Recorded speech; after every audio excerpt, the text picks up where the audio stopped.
Hello everyone, and welcome to the World Chess Hall of Fame. I'm Yasser Seirawan, and I'm with Susan Polgar. Susan, hi. Wonderful to see you. Same here, lovely seeing you. Last night we had a book signing. Your Rebel Queen had just come out, and we had quite the crowd. So it was a really, really pleasant evening. And now we're here to talk at last about you and your career. Thank you. Everything that we're going to record today is going to be used in the future by the World Chess Hall of Fame. And what would you like to say to the people who are watching this in the future about yourself?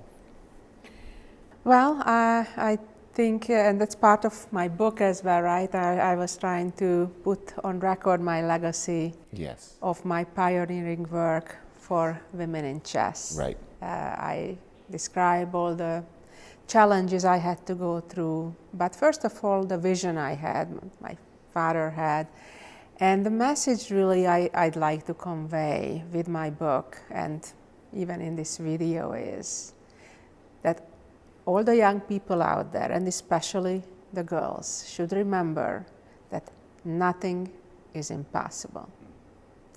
You know, if you find something you love, and let's say it's chess, right? You want it bad enough, you're willing to work hard enough, you will succeed.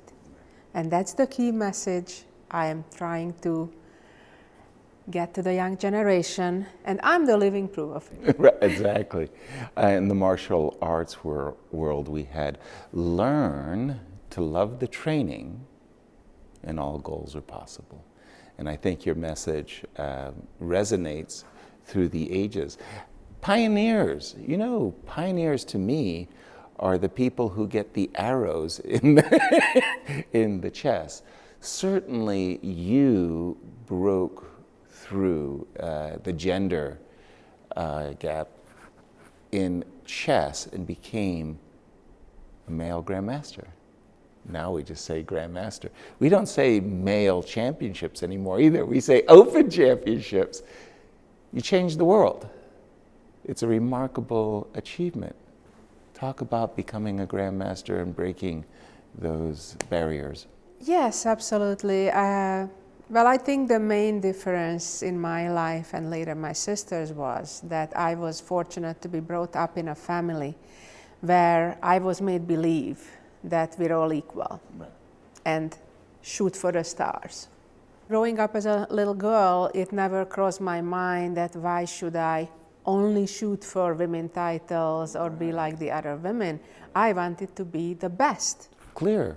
And the only way to get anywhere near it, like becoming a grandmaster, the first woman earning the title, if I'm shooting for the stars, and then even if I fall short of that, I'll still do quite well. Exactly. So I think that's the really key, that the issue we're seeing with a lot of most of the women chess players, even still today, that they don't believe they can get to be the best. Exactly. They don't shoot for being the best. Right. They try their best, see where it goes, you know. Right. They don't wake up and dream, I want to beat Magnus or Gukesh. Exactly. You know, they may think, okay, I may want to beat Hui Fan or Zhu Wenjun or something like that, you know. And I think that's a key difference in mindset. And I was very fortunate that ever since I remember myself, you know, I've always been told that you can do anything the boys can. Right. And I think that's kind of the key. When I was growing up in chess, and again, I got caught up in the whole Bobby Fischer boom of 1972, women were very, very, very few in the United States Chess Federation.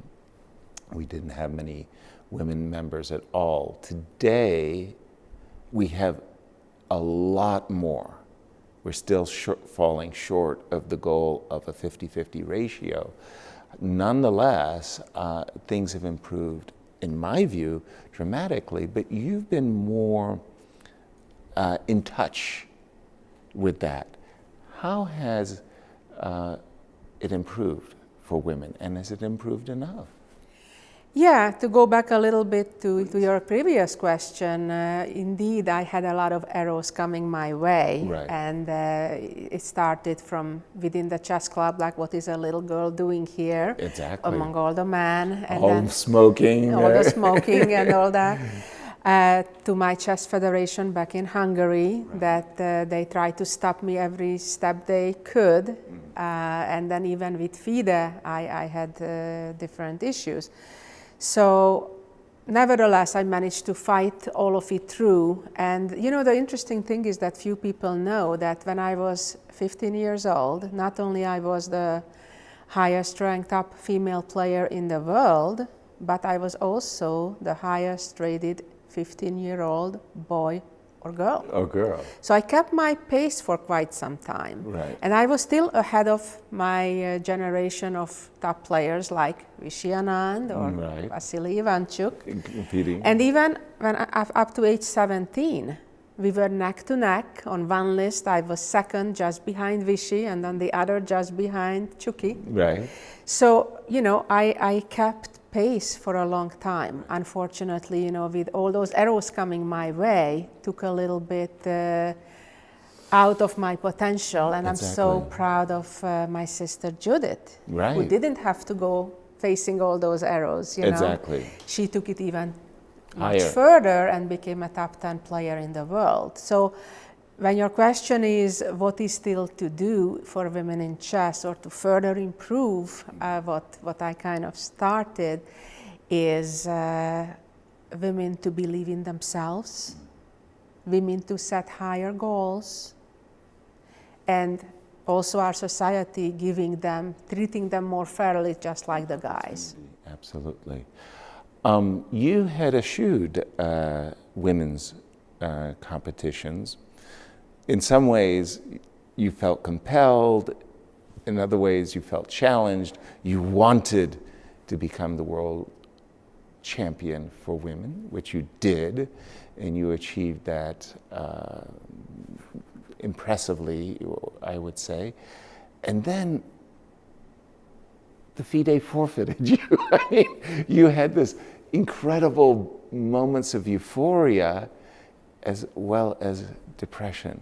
Talk about your women's world championship. Yeah, so, you know, as I mentioned earlier, my dream always was to be one of the best in the world, right? And then because of all the roadblocks, challenges, discrimination that I had to face, you know, I didn't quite get to be the very best man or women player in the world. So all throughout my career, when I played practically only against men and was the #1 ranked female player in the world, I kept hearing that, well, it's easy to gain points against men. Where did that come from? That's crazy. And why don't you show it against girls, Right. against women? It's Right. different to play against women. Right. And so basically after I accomplished to break the gender barrier, to become a grandmaster, overall grandmaster, right? Yeah. I said, okay, maybe it's time to show all those people that there is no difference playing against men or women, you know. The chessboard has still 64 squares. Good moves are good moves. Exactly, and I wanted to show and kind of silence all those doubters, the Soviets especially, Hungarians, you know. Different people throughout the world who believe that it's easier to gain rating points against men, right. Which certainly I don't believe is so. And so that was really the reason why I went for the World Championship title. And how they took my title away was that FIDE didn't timely organize the World Championship match. By that time, it was a 2-year cycle. Right. So I won my title in February of 1996. So theoretically, they should have announced 6 months prior to February 1998, which they failed to do so whatsoever. And they kept waiting and waiting until kind of almost the end of 98 to even announce, okay, now we're ready. Why don't you play in April?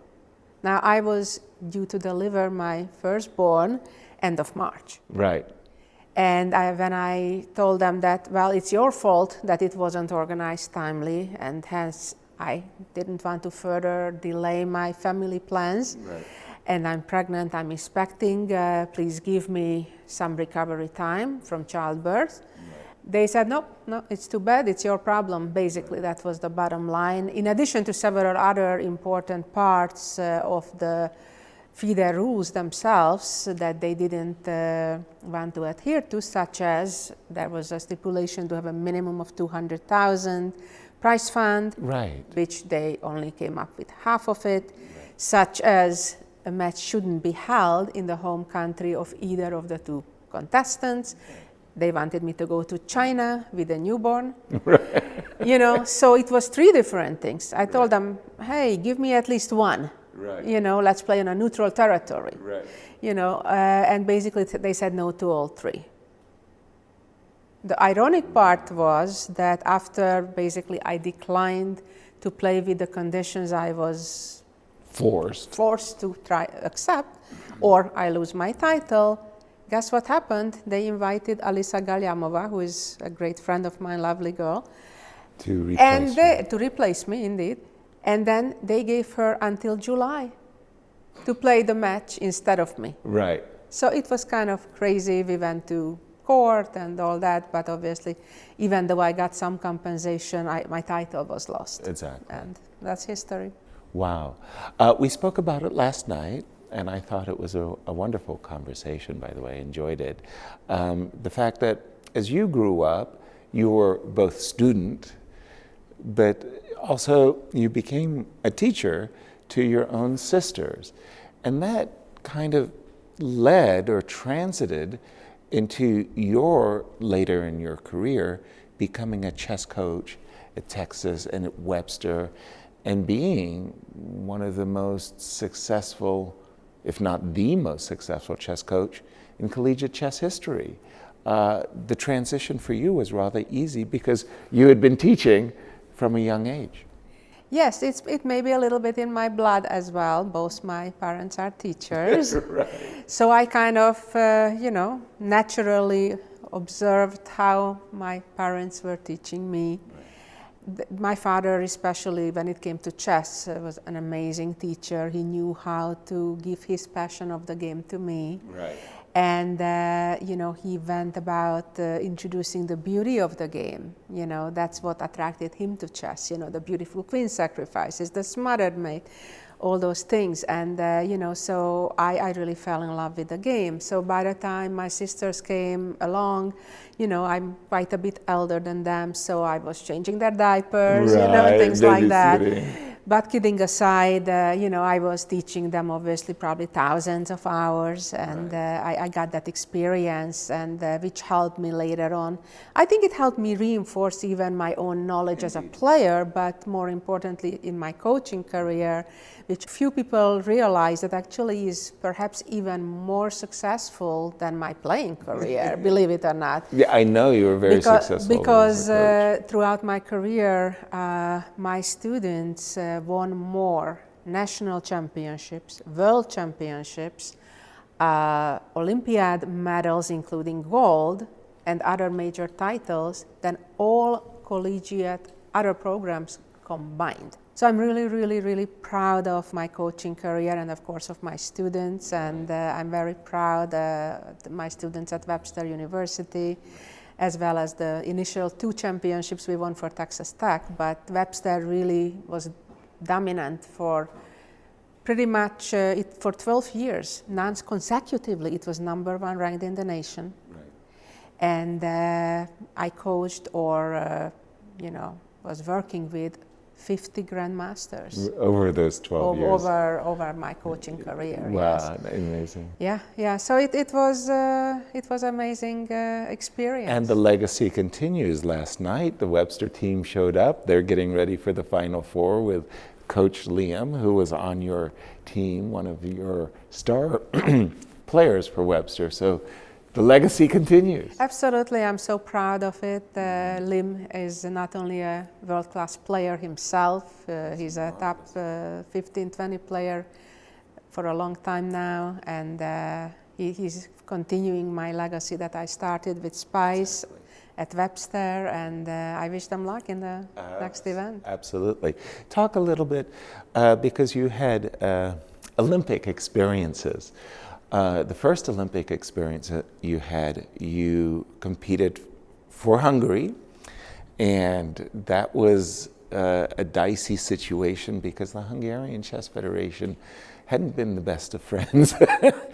And then later in your life, you would come to the United States, naturalize, and represent the United States. So talk about the contrasting experiences. Yeah, it's both were wonderful experiences, obviously. The Right. first one, as so often, is very, very special because the first time we played as a family with the assistance of Ildikó model, and we won gold. And at the time, that was a major sensation for many reasons. The Soviet Union has won all chess Olympiads for women that they participated in up to that point. So they were the clear favorite.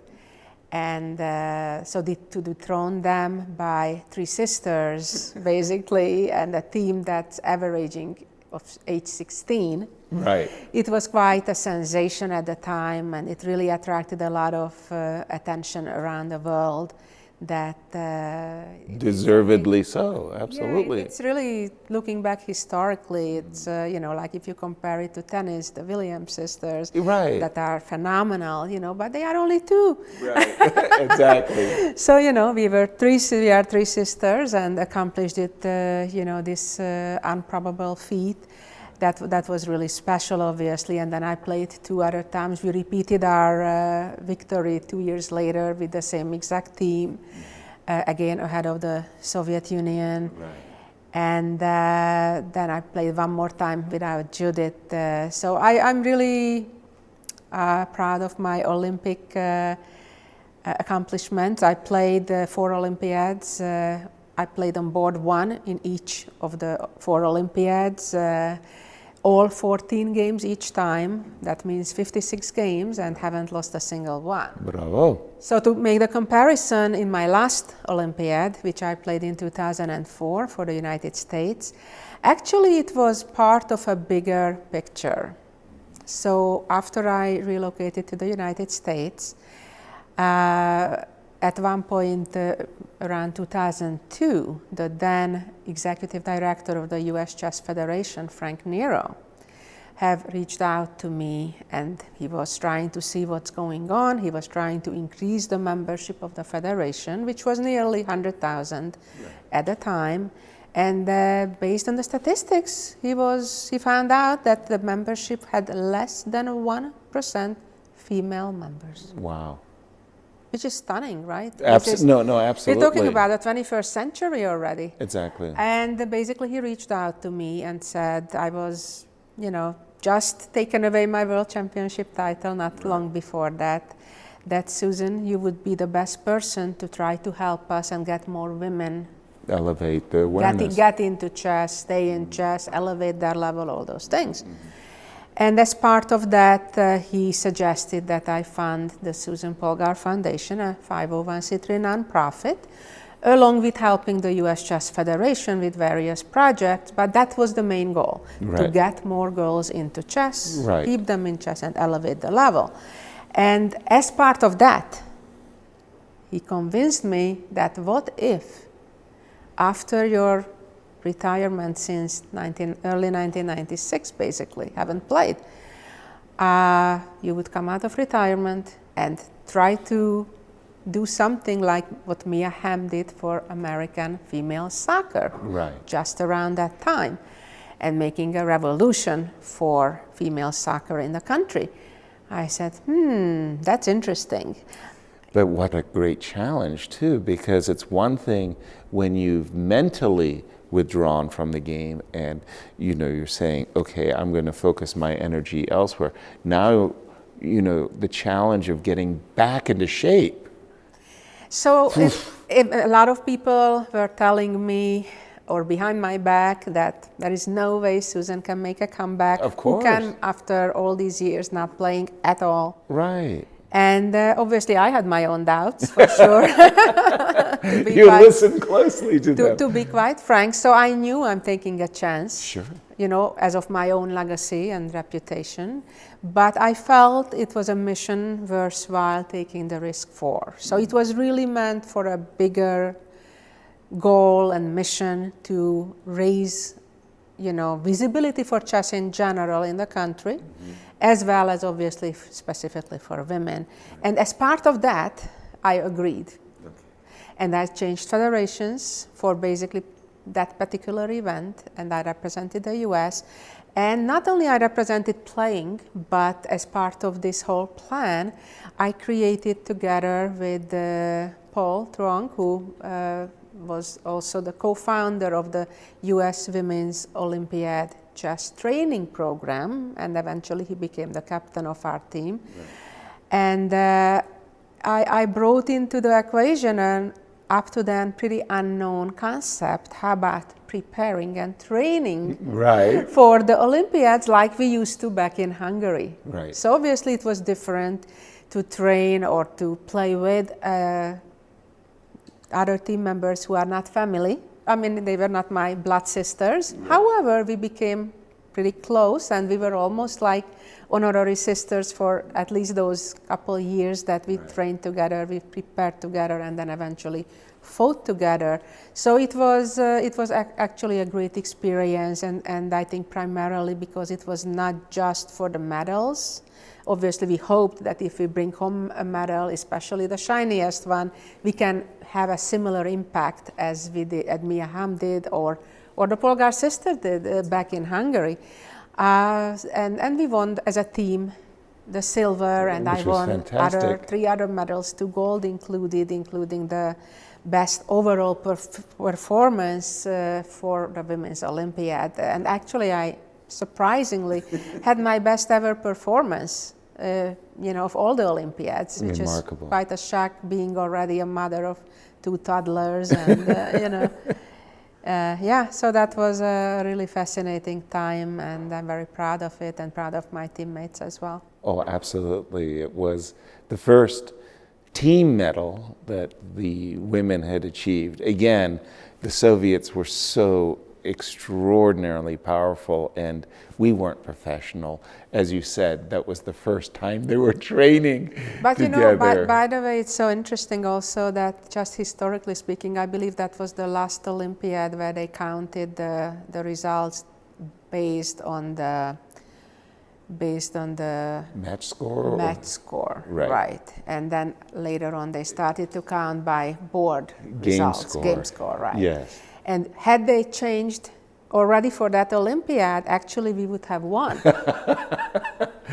Maybe we could re-examine the rule. Yeah, but of course it is just a fantasy. But overall, we had a great Olympiad, and I'm very proud.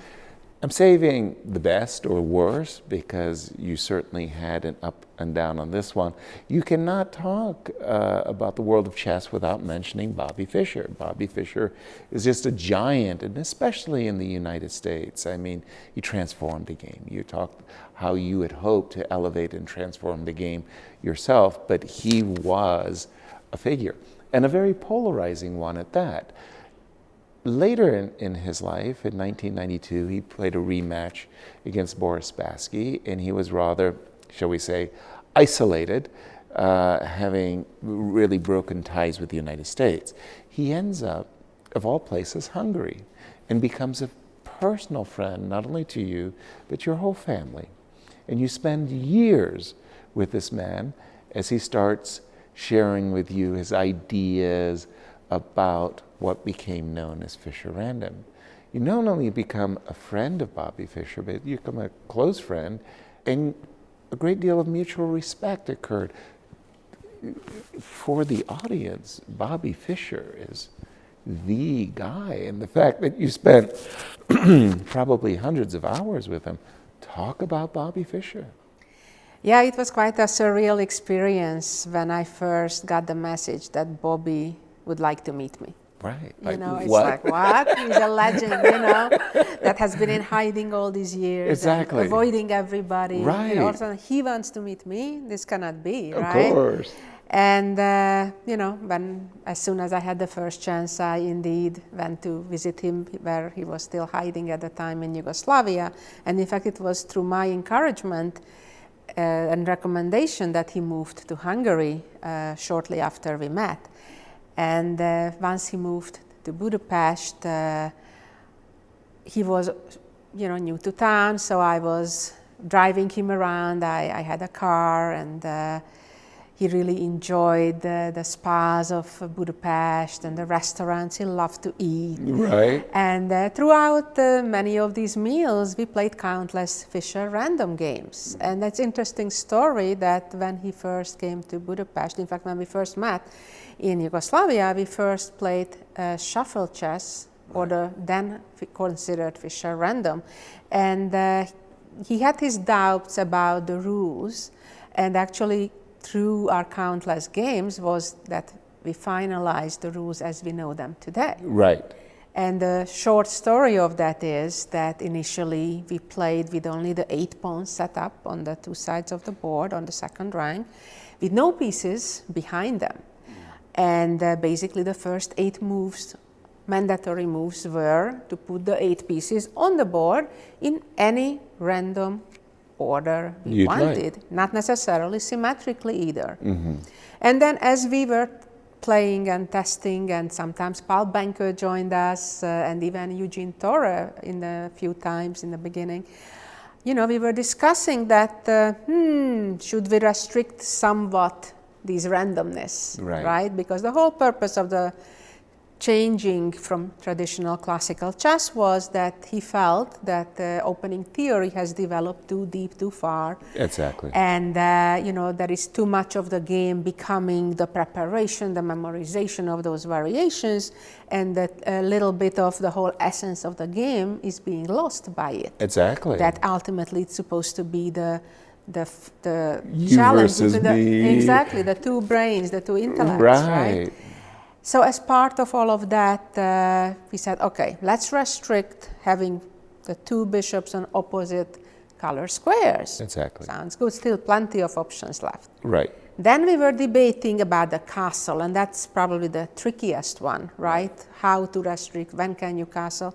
So then we worked on that.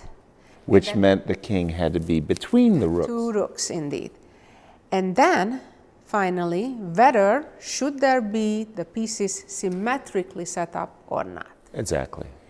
So along all of this, as we know, Paul Benko is a mathematician, right, and he has a lot of friends in the circles of mathematicians.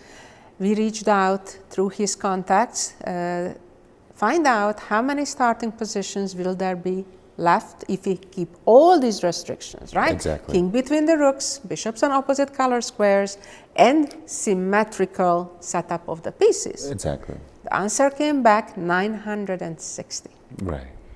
When we heard that, Bobby said, that's good enough. There is no way anybody can remember 960 different starting positions theories. We have trouble remembering the one.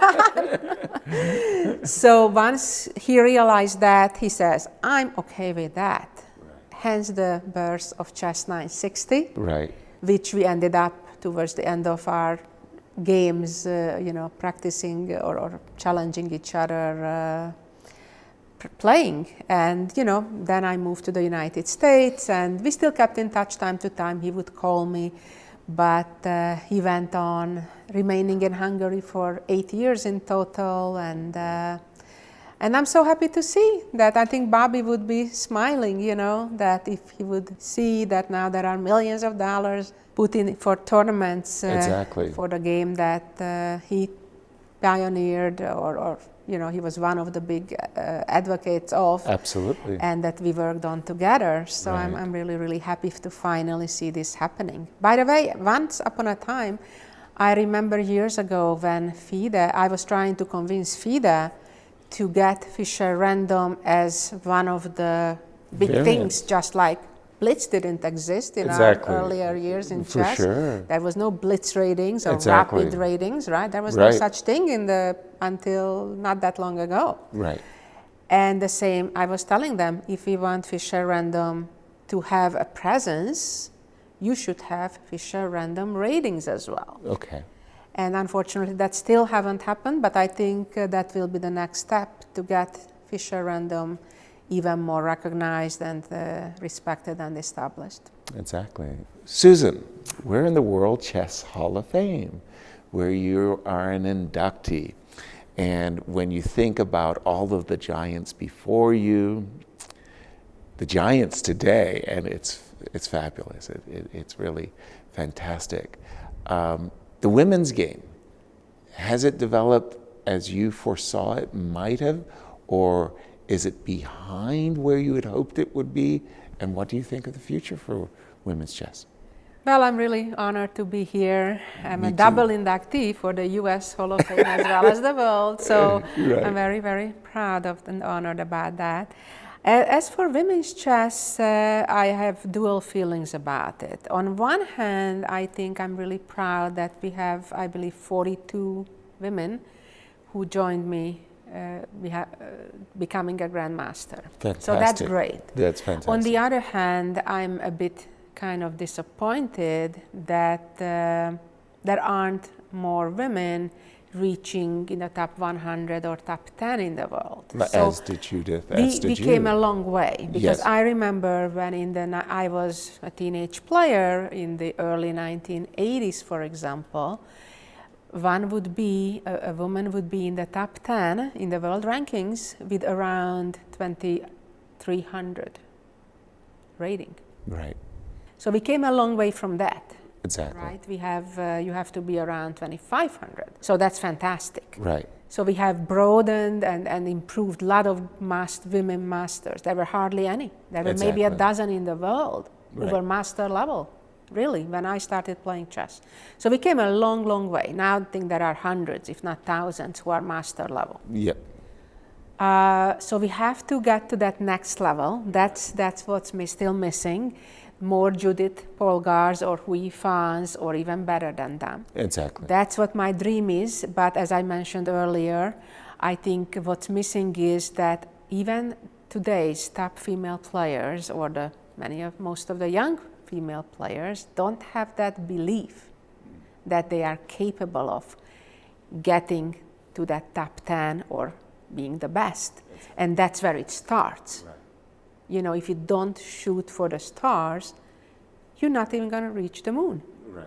And you know, as one of the people in the audience yesterday mentioned, right, that even Hampi Koneru, who is one of the greatest female players of all times, Exactly. she's one of the few who crossed 2,600 at one point. Right.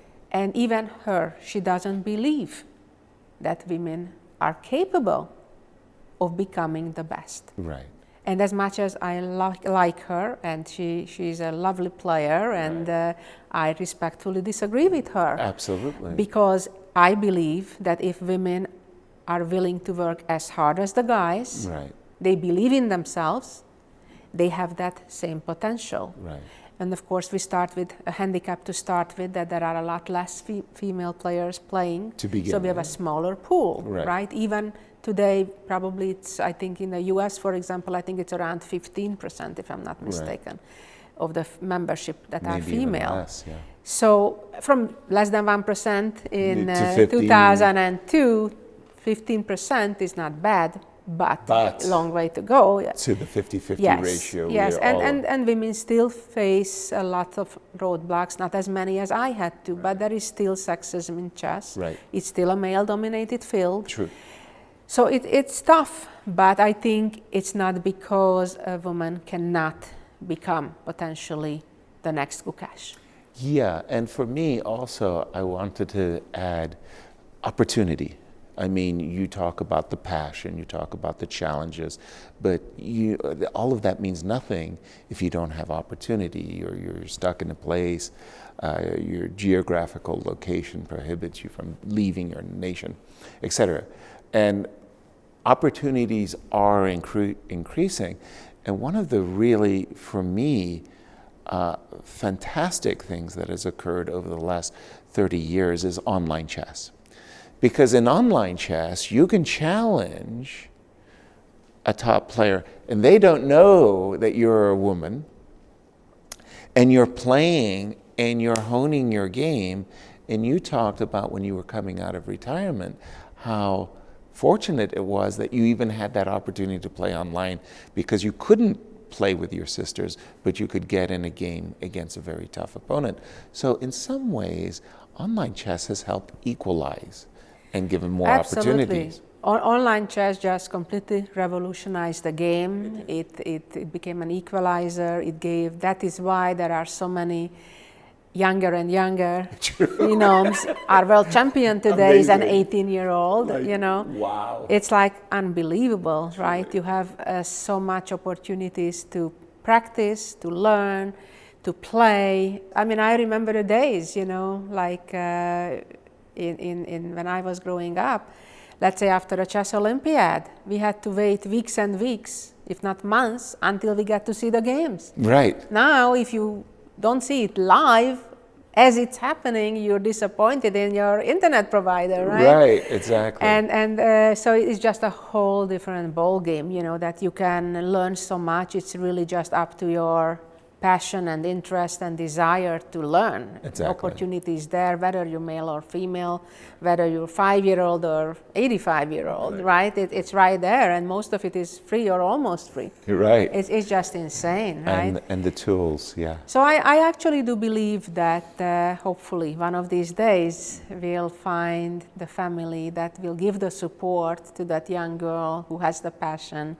and would combine that with the opportunity, the circumstances that would enable her to make us all women proud, that actually would surpass even what Judith accomplished so far. Exactly. Challenge the Magnuses, Carlsons, the Gukeshes of the world. There was a beautiful moment.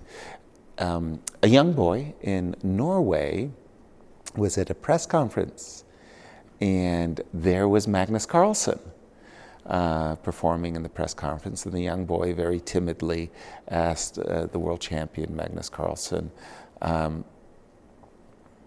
when did he stop crying after a loss? And Magnus said, "Why do you think I stopped crying after a loss?" And for you, the victories, the losses, you had to deal with grace when you won and grace when you lost. Those are hard lessons. Question for the audience. Well, in fact, my motto is win with grace, lose with dignity. That has been my trademark. It's obviously competition, sports. Nobody wins every game. Right. Losing is also part of the game. You have to accept that when you go into it. Obviously, you try to avoid it as much as you can, but you just have to move on. And I think that has been one of my skills, so to say, and secrets to be as successful as I became, to be able to move on relatively quickly after disappointments. Yes, it's very painful. I'm human, right? And right? I'm no different than everybody else in that sense. But it's to move on. I always had the mindset that you can't change the past. Right. And in some cases we'd love to, but we cannot. Right. And moving on and setting your eyes on the next goal, what's in front of you, what's tomorrow. Yes, learning from yesterday's mistakes, but not overly beating yourself up. Tomorrow is a new day. We are all human, and we try our best. Thank you so much for your time, Susan. Thank you. My pleasure.